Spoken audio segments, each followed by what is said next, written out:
Bench और रोज का रंडी रोना। बोलो साहब, किधर जाना है? अरे लड़की का ऑटो चला रहे हो? अरे तो क्या लड़की हुई तो मैं ऑटो नहीं चला सकती? बेंच और रोज का रंडी रोना।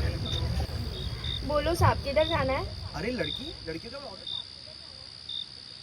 एक रियल मैन कभी भी गर्ल्स को चीज नहीं करता। You should know how to manipulate them. आपको पता होना चाहिए उनके दिमाग के साथ कैसे खेलें, क्योंकि no one likes good boys. किसी को भी अच्छे लड़के पसंद नहीं होते। लड़कियां मैन से फिजिकली और मेंटली तो वीक होती ही हैं, इसलिए you should know how to man.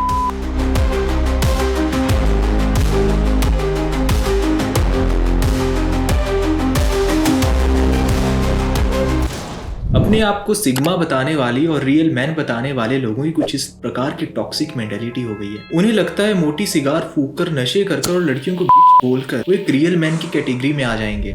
एक ट्रेंड था जो कि इंटरनेट से बहुत पहले से चलता आ रहा है, जो कि इंटरनेट के टाइम का नहीं है, लेकिन उसी ट्रेंड को अब इंटरनेट की दुनिया में डाल दिया और इतने गंदे तरीके से हमने ट्रांसफॉर्म कर दिया है कि मैन का जो मतलब है वो बिल्कुल ही बदल गया है। लड़कियां मैनिपुलेटिव होती हैं, दे बिलोंग टू स्ट्रीट्स, इन्हें तो डोमिनेट करना चाहिए, ये पैरों की धूल है। इस तरह की थिंकिंग रखने वाले आजकल के मैन काफी बढ़ गए हैं इंटरनेट पर। लेकिन एक पल के लिए अपने दिमाग से इस चीज को बाहर निकाल कर फेंको और आप एक चीज देखोगे कि इस तरह की थिंकिंग रखने वाले, इस तरह के जो थॉट्स हैं, ये सिर्फ वही लोग जाहिर करते हैं जिन्होंने अपनी जिंदगी में कभी लड़की से बात तक नहीं की होती। सोशियो कल्चरल सेग्रीगेशन, जिसका मतलब होता है कि इन दो ग्रुप्स को एक दूसरे से इतना अलग अलग रखना कि उनको एक दूसरे के बारे में जरा भी जानकारी ना हो। वो एक दूसरे के खिलाफ स्टीरियोटाइप्स बनाने लग जाते हैं और एक दूसरे के खिलाफ अपने आप ही नफरत पाल लेते हैं। ये सेम चीज मेल्स और फीमेल्स में भी है। हमारी सोसाइटी में मेल्स और फीमेल्स एक दूसरे से इतने दूर रहते हैं कि उन्हें पता ही नहीं कि एक्चुअल में सामने वाला सोचता क्या है, तो वो अपने ही मन से एक दूसरे के खिलाफ हेट पाल लेते हैं। मेल्स फीमेल्स दोनों को ही बचपन में एक दूसरे के बारे में कुछ भी नहीं बताया जाता, बल्कि स्कूल में भी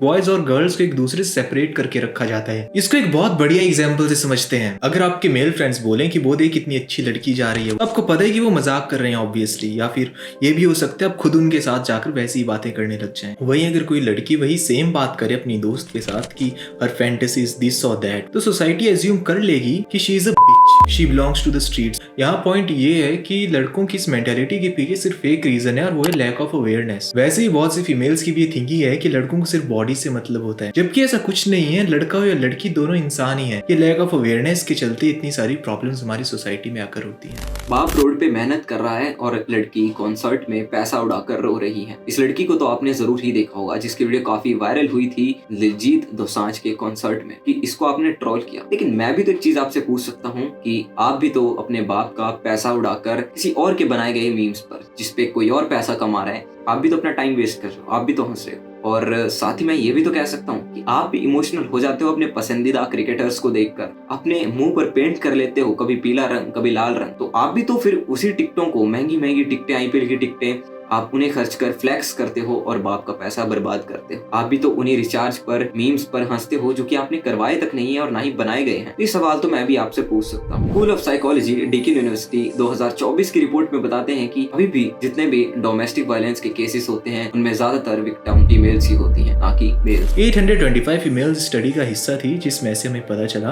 कि 72.5% वीमेन ने अपनी लाइफ में कभी ना कभी किसी न किसी टाइप का वायलेंस फेस किया हुआ है। उसमें ऐसे भी 66.9% फीमेल्स ने फिजिकल या फिर सेक्सुअल वायलेंस फेस किया है। अब कुछ लोग बोलते जरूर हैं कि मैन भी डोमेस्टिक वायलेंस का शिकार होते हैं, बट इसी सेम रिसर्च में ये भी मेंशन था कि वो लड़कियां जिनके husband strong patriarchal belief system, यानी कि जो लोग ऐसा सोचते हैं कि लड़के लड़कियों से ज्यादा मैस्कुलिन होते हैं, ज्यादा स्मार्ट होते हैं, लड़कियों को लड़कों से ज्यादा कमाना नहीं चाहिए, उनके घर में डोमेस्टिक वायलेंस सिग्निफिकेंटली ज्यादा था। और वैसे ही घर की लड़कियों के पास फ्रीडम भी सिग्निफिकेंटली कम थी। और इसी पैट्रियार्कल बिलीफ सिस्टम को हमारे इंटरनेट के ऊपर रियल मैन बनने की टॉक्सिसिटी से खूब प्रमोट किया जाता है। इसी मैन बनने के कल्चर के अंदर एक और कल्चर आता है, वो है जिम कल्चर। काफी ज्यादा मेल्स हमें इन दिनों जिम के अंदर दिखाई पड़ते हैं। अब ऑब्वियस सी बात है कि काफी ज्यादा जो मेल्स हैं वो जिम के अंदर इसीलिए जाते हैं ताकि वो अट्रैक्टिव दिख सकें। लेकिन कुछ लोग इधर आर्ग्यू करेंगे कि वो जिम अच्छा दिखने के लिए ही नहीं बल्कि हेल्थ के लिए जाते हैं, फैट लॉस करने के लिए जाते हैं। लेकिन at the end of day आपके मसल्स बनेंगे अगर आप फिट होते हो, आपका फैट लॉस होता है तो वो अट्रैक्टिव दिखने जितना ही बराबर है। मतलब at the end of day आप अट्रैक्टिव ही बन रहे हो। पर बात यहाँ जिम की नहीं है, मैं जिम को हिट नहीं कर रहा। इधर मैं आपको एक कंटेक्स्ट बताता हूँ। जिम के अंदर बॉयज अपने मसल्स को फ्लेक्स करते हैं तो उसे काफी ज्यादा ग्लोरीफाई किया जाता है, जो कि एक अच्छी बात है। जिम इज गुड यार, मैं उस चीज पे आपको कुछ नहीं कह रहा। लेकिन इधर हिपोक्रेसी देखने को मिलती है उन्हीं लड़कों की कि जब कोई लड़की अपना मेकअप करती है, कपड़े पहनती है अलग अलग ताकि वो अच्छी दिख सके। लेकिन एक हेटरेट कमेंट्स, जो कि ट्रेंड बन गया कि हेट करो वुमेन को किसी बिना मतलब का, मतलब उसमें कोई टॉपिक नहीं है, कुछ कॉन्टेक्स्ट नहीं है। अगर कोई लड़की अच्छे कपड़े पहन लेगी उसे कमेंट्स देखने को मिलेगी शी बिलोंग टू स्ट्रेट्स। अगर वो मेकअप पहन लेगी तो वो बोलेंगे कि 2.5 किलो मेकअप। मतलब इस चीज का कोई लॉजिक नहीं है, कुछ पॉइंट नहीं है। लेकिन वहीं अगर कोई जिम कर रहा है तो उसे ग्लोरीफाई किया जा रहा है। तो इस चीज में आप देखेंगे कि मैं किसी की साइड नहीं ले रहा, मैं सिर्फ ये बताने की कोशिश कर रहा हूँ कि हिपोक्रेसी सिर्फ एक तरफ क्यों, क्योंकि आप घुस चुके हो उस ट्रैप में, एक हेटरेट वाले ट्रैप में कि बस हेट करे चलो। और हैरानी की बात तो यह है कि जो हेट है वुमेन को, ये सिर्फ लड़कों की तरफ से नहीं बल्कि कुछ वुमेन की तरफ भी देखने को मिल जाता है। यानी कि वुमेन ही वुमेन को हिट कर रही है। और ये हेट उन्हीं वीमेन में ज्यादा देखने को मिलता है जो पैट्रियार्कल बिलीफ सिस्टम को ज्यादा सपोर्ट करती हैं। इसके पीछे का reason most of the times normative social influence होता है। यानी कि जब कुछ लड़कियां सोशल वैलिडेशन, सोसाइटी में फिट होने के लिए या कभी कभी मेल वैलिडेशन के लिए अपने आप को पैट्रियार्कल बिलीफ सिस्टम फॉलो करने के लिए फोर्स करती हैं ताकि उन्हें कोई ट्रू फेमिनिन या फिर ट्रू इमोशनल ना बोले। यही चीज हमें देखने को मिलती है फेमिनिस्ट के अगेंस्ट। हर वो इंसान जो फेमिनिज्म का नाम सुनते ही बी मैन बनने की कोशिश करता है, सिग्मा बनने की कोशिश करता है, मैं हर उस छपरी इंसान से एक बार कहूँगा कि गूगल पर जाकर फेमिनिज्म का असली मतलब पता करो। आसान भाषा में समझें तो फेमिनिज्म दो जेंडर के बीच की इक्वालिटी होती है, ना कि वुमेन्स का मैन से सुपीरियर होना।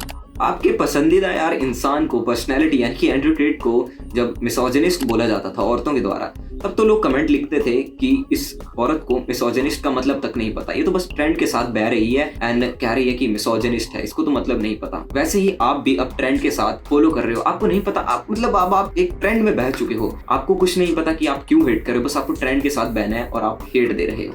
इसलिए जब तुम दूसरों को बोलते थे कि ये तो कूल बन रही है, मिसोजिनिस्ट कैसे मतलब नहीं पता था, वैसे ही तो तुम्हें भी पता होना चाहिए फेमिनिज्म का असली मतलब। तो साथ ही मैं भी गूगल पर आ गया एंड मेरे को इधर एक आर्टिकल मिला द इंडियन एक्सप्रेस का, जहाँ पे मुझे पता चला कि एक स्टेटमेंट दी थी क्रिस हेम्सवर्थ ने। इनको कौन नहीं जानता यार, इनके ऊपर एडिट्स बनते हैं, इनको भी सिग्मा रोल देखा जाता है ऑन रील्स, तो ये कंसीडर करते हैं खुद को एज अ फेमिनिस्ट। और ऐसे ही बहुत ज्यादा आपको पर्सनैलिटीज देखने को मिलेगी जिनको आप सिग्मा मानते हैं। आजकल इंटरनेट पर कुछ लड़कों के जेंडर को क्वेश्चन किया जाता है सिर्फ उनकी फिजिकल अपीयरेंस या कुछ नॉनसेंस रीजंस के लिए। For example BTS। अब मैं यहाँ BTS की साइड नहीं ले रहा, मैंने उनके हार्डली कुछ गाने सुने हैं, बट अगर देखा जाए कोई भी रीजन तो दे आर गुड क्रिएटर्स। उनके 2.7 करोड़ मंथली लिसनर्स हैं स्पॉटिफाई पर। इसका एक्चुअल रीजन है कि man nowadays are so insecure और इतने ज्यादा डिस्टेंट हो गए हैं वो घर में रहकर लड़कियों से, कि जब भी ऐसे किसी पब्लिक फिगर को लड़कियों की ज्यादा अटेंशन मिल रही होती है वो उधर चले जाते हैं अपनी इनसिक्योरिटी और हेट दिखाने के लिए। नाउ पीपल नो कि BTS के पास मैसिव फीमेल ऑडियंस है, तो ऑब्वियसली उनकी सिक्योरिटी किक इन कर जाती है और वो चले जाते हैं वहां 15 रुपए वाले रिचार्ज से गंदे गंदे कमेंट्स करने। ये पॉइंट ये चीज दिखाता है कि डजंट मैटर कोई पब्लिक फिगर टैलेंटेड है या नहीं, एज लॉन्ग एज उसके पास फीमेल की मास ऑडियंस है, लड़के अपनी इनसिक्योरिटी लेकर उन्हें हेट दिखाने वहां चले जाएंगे। इस रील में आप देखोगे कि कैसे ये लड़का गाली दे रहा है एंड में। बोलो साहब किधर जाना है? अरे लड़की का ऑटो चला रहे हो? अरे तो क्या लड़की हुई तो मैं ऑटो नहीं चला सकती? बेंच और रोज का रंडी रोना।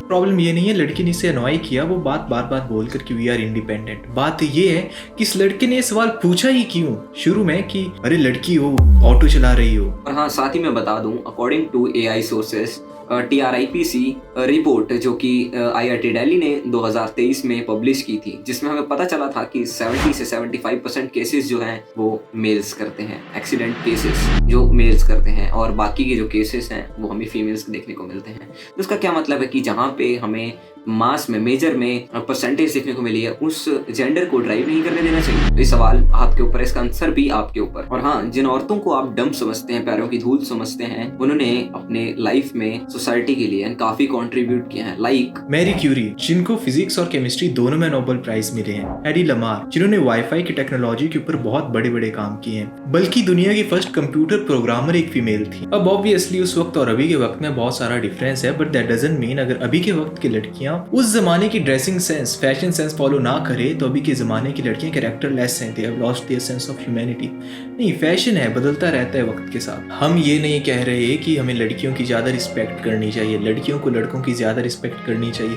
बट बात सिंपल सी है कि it's not about gender, it's about कि दोनों इंसान ही हैं।